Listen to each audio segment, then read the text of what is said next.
জামায়াতে ইসলামীর সংগ্রামী নায়েবে আমির অধ্যাপক মোহাম্মদ মুজিবুর রহমান, অধ্যাপক মোহাম্মদ মুজিবুর রহমান।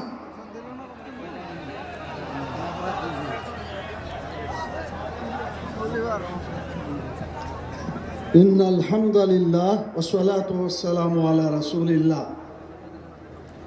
সংগ্রামী সভাপতি, বাংলাদেশ ইসলামী আন্দোলনের সম্মানিত পীর সাহেব শুধু নয়, তিনি বীর হয়ে গেছেন।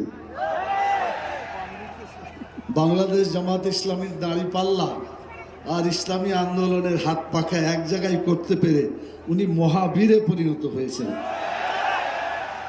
অবশ্য সামনের দিনে আরও বড় বড় সমাবেশ হবে, সেখানে হয়তোবা এর চাইতে আরও অনেক বেশি লোক আপনারা দেখবেন এবং বাংলাদেশে কোরআনের আইনের পক্ষে যে জোয়ার শুরু হয়েছে এটা ইনশাল্লাহ বিজয় লাভ করবে ইনশাআল্লাহ। সম্মানিত ভাই, 1947 সাল থেকে 24 বছর ধরে পাকিস্তান ইসলামের নামে অর্জিত হয়েছিল।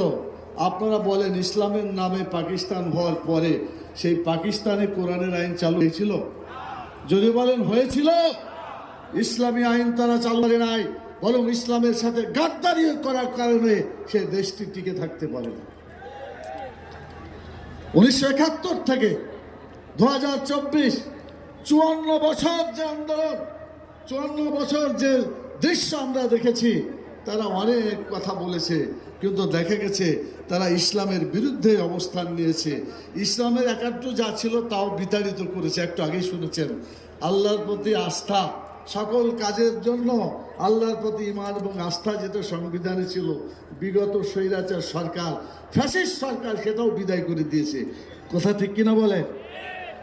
পরিষ্কার করে বলতে চাই, আল্লাহ আমাদেরকে সৃষ্টি করেছেন, আল্লাহ আমাদেরকে আইন দিয়েছেন, সেই আইন হচ্ছে আল্লাহর দেওয়া বিধান আল কোরআন।